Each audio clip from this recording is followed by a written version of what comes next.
안녕하세요. 행복합시다. 시즌 1. 저희 18번째 테마 정책 집행자 유형 한번 해보겠습니다. 집행자 유형. 나카무라 스모루드의 분류입니다. 고지협재간 우리가 배운 적 있죠? 오케이. 그래서 우리 요 내용 한번 깔끔하게 정리할게요. 여러분, 자, 집행자입니다. 제가 결정자고 여러분이 집행자라고 한번 해봐요. 제가 여러분한테 말합니다. 갑돌아. 그럼 여러분, 네 마님 이렇게 하죠.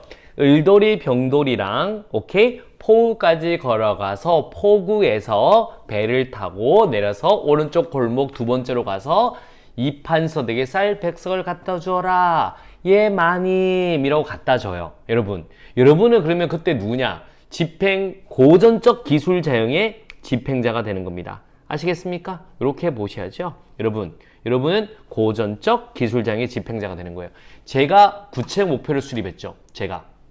제가 다 갖다 주라고 한 거잖아요. 여러분, 그래서 추상적 목표뿐만 아니라 구체 목표도 제가 설정했고, 그러면 여러분은 뭐 말했냐면 갖다만 줬죠. 기술적 권한만을 가진다라고 보셔야 돼요. 무슨 권한? 기술적 권한만을 가진다. 오케이? 그래서 여러분 나중에 갖다 줬는지 안 갖다 줬는지가 평가 기준이 되는 겁니다. 자, 반면에 두 번째 보겠습니다. 갑돌아, 여러분 똑같은 경우에 자, 지식 위임장 해볼게요. 갑돌아, 네 마님. 채비를 꿀려서 이판서되게 쌀 100석을 갖다 주어라 라고 합니다. 예 마님. 제가 이제 구체 목표를 제가 수립했죠. 결정된 제가. 그럼 여러분 같은 경우는 이제 을돌이 병돌이한테 물어봐요. 을돌아 너 갈 수 있어? 병돌아 갈 수 있어? 병돌이 나 갈 수 있어. 을돌이 나 못 가. 그래? 그러면 병돌이랑 이야기하는 거야. 우리 어떻게 가지? 폭우로 갈까? 야, 안 돼. 폭우에는 좀 있으면 비가 오면 우리 홍수 때문에 또 내려가. 멀다도 산으로 가야 돼. 아, 맞지? 그렇게 하자라고 하는 겁니다. 그러면 여러분은 지시적 위임자형이잖아요. 그러면 행정적, 재량적 권한을 가진다라고 보시면 돼요. 그래서 나중에 평가 기준이 갖다 줬는지도 보고 능률성도 봐야 되는 거예요. 아시겠습니까? 여러분 행정적 재량이 있기 때문에 이렇게 보시면 돼요. 협상자형은 이런 겁니다. 여러분 잘 보세요. 갑돌아, 예 마님, 쌀 100석을 이판서되게 갖다 주어라. 뭐 이렇게 합니다. 안 됩니다, 마님. 저희도 굶어 죽습니다, 마님. 이렇게 하는 거예요. 갖다 줄 수는 없습니다. 그래서 결정자, 집행자, 목표와 순환에 대한 협상. 그러니까 이게 무조건 받아들이지만은 않고요. 협상도 가능하다라고 보셔야 됩니다. 그래서 주민 만족도가 평가 기준이고요. 자, 재량적 실험 가형 해보겠습니다. 제가 이렇게 말합니다. 코로나를 해결하겠습니다. 만약에 말을 했어요. 대통령입니다. 제가. 그 다음에 이제 모든 내용을 구체인 거를 누구한테 던졌냐면 질병관리청장한테 던진 거예요. 그러면 나는 뭐만 한다? 추상적 목표만을 지지하잖아요. 추상적 목표만을 내가 지지합니다. 추상 목표만. 그럼 구체적 목표하고 이런 집행에 대한 내용들은 질병관리청장이 단다고. 그러니까 목표와 수단을 구체화한다, 재정의한다. 이 표현을 쓰는 겁니다. 집행자가. 그런 집행자를 재량적 실험 가형이다라고 하셔야 됩니다. 그러니까 수익자 대응성, 목소리 잘 듣고 이제 구체화를 해야 되는 겁니다. 그래서 보시면 되고, 관료적 기업 가형 같은 경우는 뭐냐면 이겁니다. 보스, 예스라고 하세요. 모든 건 다 제가 책임지겠습니다. 예스라고 하세요. 이게 이제 미국 같으면 후보국장이 있습니다. 후보국장, FBI 후보국장이 케네디의 약점을 너무 잘 가지고 있는 거예요. 그래서 맨날 후보국장이 그럽니다. 보스, 예스라고 하세요. 그러니까 내가 결정했는 우리 목표다 이런 걸 그냥 다 예스라고 하면 되는 거예요. 그러면 결정자는 집행자가 설정한 목표를 그래? 네가 해. 알았어. 요거만 하는 거예요. 목표 달성을 위한 수단을 획득하기 위한 결정자 협상도 하는 거고 목표도 정합니다. 집행자가. 그래서 요 내용까지 보시면 돼요. 그러면 자기가 알아서 한댔잖아. 체질 유지를 얼마큼 잘하는지를 보시면 돼요. 자, 고지협재관 이렇게 보시면 돼요. 그 평가 기준을 나중에 또 배울 거지만 효능 주수체라고 보면 돼요. 나카무라 스모로드가 3번 나오죠.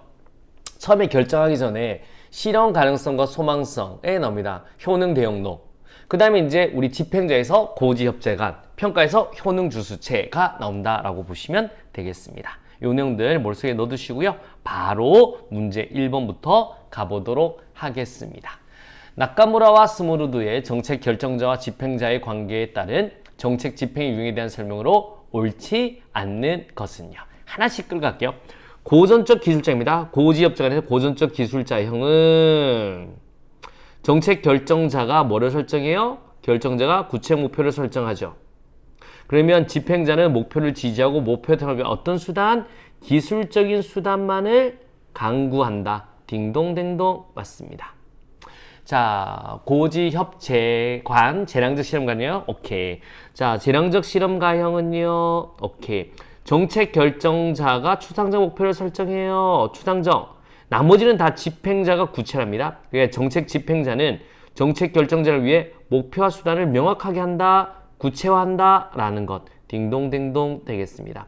그래서 우리 여기서는 결정자, 그러니까 집행자가 목표와 수단을 명확하게 하는 역할 이렇게 보시면 되고, 위는 고전적 기술자형 같은 경우는 우리 정책 집행자는 기술적인 수단을 강구한다 이렇게 보면 되는 거고, 또 갑니다. 관료적 기업가, 우리 재량이 제일 많죠. 관료적 기업가형은 정책 집행자가 목표와 수단을 강구한다. 아, 집행자가 목표와 수단을 강구하네. 그러면 결정자를 설득하고 정책 결정자는 정책 집행자가 수립한 목표와 수단을 기술, 즉 결정자는 뭐만 해요? 결정자는 오케이, 집행자가 수립한 목표와 수단을 기술하는 역할만 합니다. 오케이? 그러니까 우리 집행자가 뭐 한다고요? 목표 수단을 다 강구하는 거예요. 맞네요. 자, 네 번째 갑니다. 고지, 지시적 위임형 되겠습니다. 정책 결정자가 구체의 목표와 수단을 설정하면, 여기서 틀렸습니다. 왜 틀렸냐면 지시적 위임감은 정책 결정자가 여러분 구체적 목표까지만 설정합니다. 어디까지? 구체적 목표만 설정해요. 여러분 정책 결정자는 구체적 목표를 설정합니다. 오케이. 그 다음에 수단 같은 경우는 이제는 집행자가죠. 그래서 이거 틀린 거고, 정책 집행자는 정책 결정자의 지시와 위임을 받아 정책 대상 집단과 협상한다. 이거 또 틀렸어요. 이게 틀린 게 뭐냐면 정책 집행자는 정책 결정자의 지시와 위임을 받아 집행자들끼리 정책 집행자들 간에 협상하는 역할을 하는 거예요. 그러니까 갑돌이 같은 을돌이 병돌이랑 어떻게 할지를 협상하는 겁니다. 대상 집단과 하는 게 아니라. 그래서 정답은 4번이 되겠습니다. 이때 이 나카무라 스무로드 이 문제도 좀 어려웠었어요. 정답은 4번이 되겠습니다. 이렇게 한번 봐두시면 되겠고요. 자, 가보도록 하겠습니다. 나카무라 스무로드의 정책 결정자와 집행자의 관계 유형 중 다음 설명에 해당하는 것은요. 정책 집행자는 공식적 정책 결정자로 하여금 자신이 결정한 정책 목표를 받아들이도록 설득 또는 강제하네요. 집행자가, 맞죠? 결정자로 하여금 자신이 결정한 목표를 받아들여라. 그럼 끝난 거네요. 목표를 누가 정했어요? 집행자가 설정했네. 정책 집행자는 목표를 달성 위해 수단을 획득하기 위한 정책 결정자와 협상하기도 하죠. 협상한다. 미국 FBI 국장 끝났네요. 후보. 그러면 고지 협재관 관료적 기업형 되겠습니다. 정답 몇 번? 4번이 되겠습니다. 자, 우리 OX로 한 번 더 가보도록 하겠습니다. 갑니다. 나카무라와 스무로드의 고전적 기술자형은 집행자들이 집행 시 충분한 재량권을 부여받고 목표 달성을 위한 필요한 범위 내에서 행정적, 기술적, 협상적 권한을 소유한다. OX.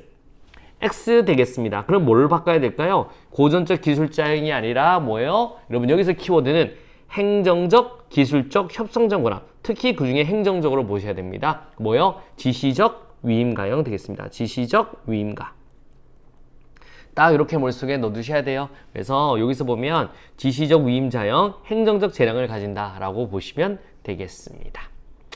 자, 두 번째, 나카무라 스무로드의 정책 결정자와 집행자의 관계 유형 중 재량적 실험 가형에서는 정책 집행자는 공식적 정책 결정자로 하여금 자신이 결정한 정책 목표를 받아들이도록 설득 또는 강제한다. 여러분 오해요? X요? X 되겠습니다. 여기서 중요한 건 뭐냐면요. 자, 집행자가 뭘 정해버립니까? 정책 목표를 다 정해요. 그러면 우리 집행자가 다 정합니다. 그래서 우리 결정자로부터 받아들여라 라는 건 고지협재관 되겠습니다. 관료적 기업가형 되겠습니다. 뭐라고요? 관료적 기업가형 되겠습니다. 기업가형 이렇게 보시면 되겠고요. 그래서 X입니다. 세 번째 가겠습니다.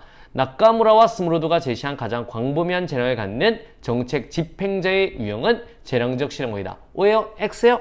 X 되겠습니다. 고지협재관. 그래서 역시 이것도 관료적 기업가형 되겠습니다. 오케이? 이렇게 머릿속에 딱 보시면 되겠습니다. 자, 키워드로 한 번 더 가보도록 하겠습니다. 자, 1번부터 갈게요. 빵빵빵빵빵빵빵. 정책 결정자와 집행자 간의 관계에 따라 정책 집행을 유형했다. 뭐예요? 나카무라와 스무로드 되겠습니다. 나카무라와 스무로드. 그래서 우리 정책 파트에서 나카무라 스모르드가 3번이나 나오니까 많이 나온 거죠.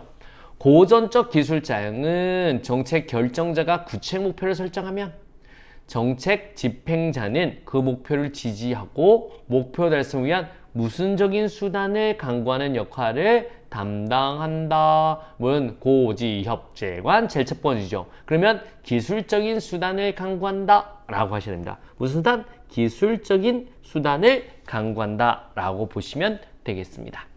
자, 세 번째 갑니다. 나카무라 스무르드의 정책 집행자 유형 중에 빵빵빵형은 정책의 대략적인 방향을 결정자가 정합니다. 추상적인 거는. 그러면 집행자는 이 목표의 구체적 집행에 필요한 폭넓은 재량권을 위임받아 정책을 집행합니다. 목표의 구체화까지 할 수 있는 건 뭐예요? 여러분, 고지협재관 되겠습니다. 그 중에 뭘까요? 여러분, 재량적 실험가형 되겠습니다. 구체적 집행, 여기서 이게 나오는 거예요.